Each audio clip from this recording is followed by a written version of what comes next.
Niels Bohr, le père de la physique quantique, a dit « Quiconque n'est pas choqué par la théorie quantique ne la comprend pas ». La réalité nous apparaît à première vue extérieure à nous, comme existant indépendante de notre observation. La matière a l'air parfaitement solide et l'existence du monde physique semble régie par des lois et des forces en dehors de notre contrôle. Nous sommes convaincus de percevoir, ressentir et toucher un environnement matériel, distinct de nous, un monde persistant et autonome. Mais comment pouvons-nous en être vraiment sûrs? Par exemple, on a très longtemps pensé que la Terre était plate. Pratiquement personne ne remettait en cause cette supposition. Une fois encore, il y a une supposition que peu de personnes questionnent aujourd'hui, celle que la réalité existe indépendamment de l'observation. Le matérialisme était le positionnement de beaucoup de scientifiques au tournant du XXe siècle. Ce point de vue soutient que toute chose est composée de matière et d'énergie et que fondamentalement, tout phénomène est le résultat d'interactions matérielles.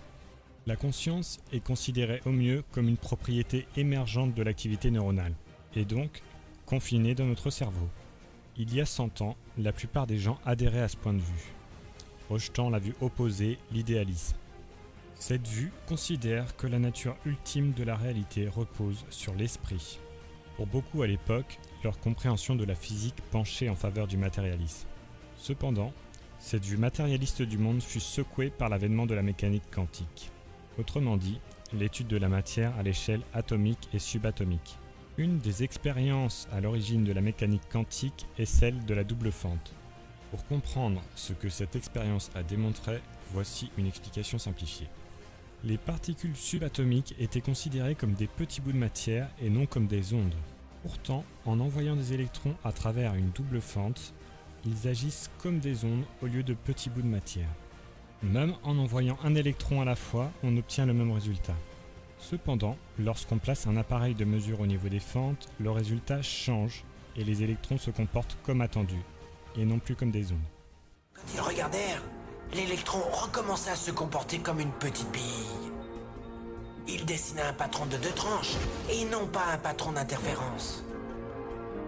La même action de mesurer, ou observer, par quelle rainure elle passait, a fait qu'elle ne passe plus que par une, et non pas par les deux. L'électron décida d'agir de façon différente, comme s'il était conscient qu'on l'observait. Max Born avance une explication. Indépendamment de l'observation, les particules existent en tant que fonction d'onde de probabilité. Cette dernière représente un ensemble de potentialités plutôt que des objets réels. L'acte même de l'observation provoque l'effondrement de la fonction d'onde de probabilité sous forme de matière. La conclusion fut donc que la matière n'existe pas indépendamment de l'observation ou de la mesure, bouleversant ainsi complètement la vision matérialiste. Le bon sens qui voudrait que les objets existent de manière objective, indépendamment de notre observation, devient obsolète lorsque l'on considère la physique quantique. À l'époque, tout le monde n'aimait pas la conclusion qui se dessinait. Certains pensaient, et certains pensent toujours, qu'il doit y avoir une autre explication et nomment ce phénomène le problème de la mesure. Si vous voulez voir la peur dans les yeux d'un physicien, vous n'avez qu'à prononcer ces mots. Problème de la mesure. Voici en quoi ça consiste. Un atome n'apparaît à un endroit précis que si vous le mesurez. En d'autres termes, un atome est disséminé à un endroit jusqu'à ce qu'un individu conscient décide de l'observer. Par conséquent, l'acte de mesure ou l'observation crée l'univers. Einstein, notamment, n'acceptait pas l'idée selon laquelle la réalité physique puisse dépendre de l'observation. Il disait « J'aime penser que la Lune est là même si je ne la regarde pas ». Selon lui, la mécanique quantique était correcte mais incomplète. Ainsi, en 1935, il pense avoir trouvé le talon d'Achille de la mécanique quantique. Il s'agit d'une prédiction des équations de la mécanique quantique, l'intrication quantique. On dit de deux particules qu'elles sont intriquées lorsque l'état de l'une influence l'état de l'autre, de manière instantanée, quelle que soit la distance qui les sépare. Donc, si on effectue une mesure ou observation sur une particule intriquée, on exerce alors un effet instantané sur sa partenaire intriquée, quelle que soit la distance qui les sépare. Pour Einstein, cette idée est inconcevable, puisque d'après la relativité générale, rien ne peut dépasser la vitesse de la lumière. Il nomme cet effet l'action fantomatique à distance. Il croit alors avoir trouvé le moyen de prouver l'incomplétude de la mécanique quantique. Pour lui, l'état des particules intriquées est prédéfini avant qu'on les observe. Niels Bohr, lui, est convaincu que l'état des particules est défini au moment même de l'observation. Faute d'avoir trouvé à l'époque un moyen de vérifier l'une ou l'autre des hypothèses, la question restera en suspens jusque dans les années 60. À cette époque, John Bell imagina une expérience théorique et proposa une équation capable de départager les deux points de vue. Si le résultat de cette équation était inférieur à 2, alors Einstein avait raison et les propriétés des particules sont définies avant qu'on les observe. En revanche, si le résultat est supérieur à 2, c'est Bohr qui avait raison et les propriétés des particules sont définies au moment même où on les observe. Cette idée put être testée en 1982 par le physicien Alain Aspect. Il mit au point une machine capable de reproduire cette expérience. Les résultats ont démontré que l'action fantomatique à distance était bien réelle. Cela confirma ce que Niels Bohr prédisait, à savoir qu'avant l'observation, les particules n'ont pas de propriété ou d'emplacement défini. L'acte d'un observateur conscient crée donc l'existence des objets physiques et des propriétés associées.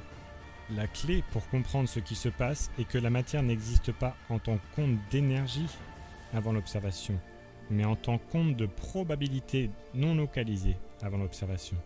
La probabilité quantique n'est pas l'endroit probable où est l'atome, c'est la probabilité de trouver l'atome à un endroit particulier. Autrement dit, l'atome n'était pas quelque part avant qu'il soit observé là. Des expériences récentes menées par une équipe de scientifiques à l'université de Vienne, en Autriche, fournissent les preuves les plus convaincantes jusqu'à ce jour, qu'il n'y a pas de réalité objective, au-delà de ce que nous observons. C'est vraiment l'observation qui crée la réalité.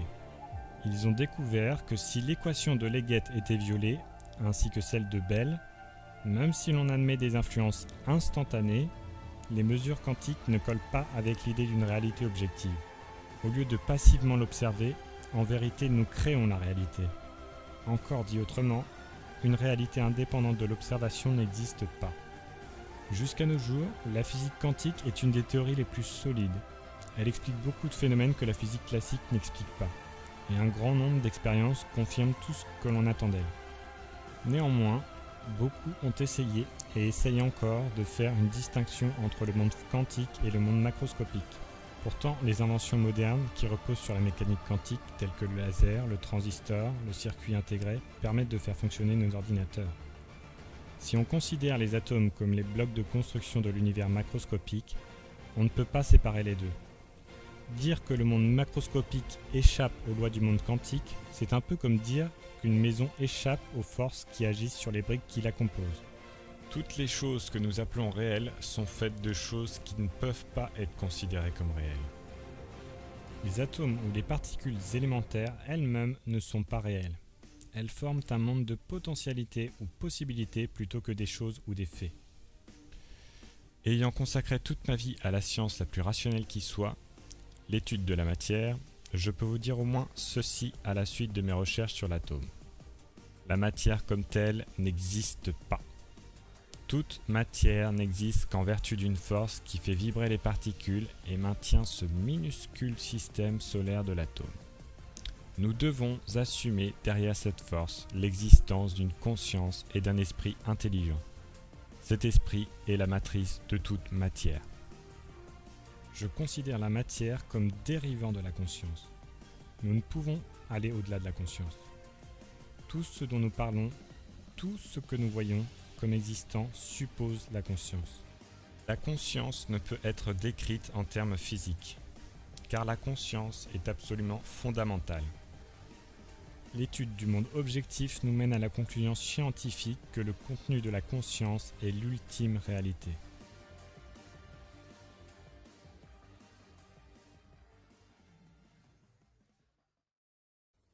Alors, rien de tout ça n'est réel? Qu'est-ce que le réel? Quelle est ta définition du réel?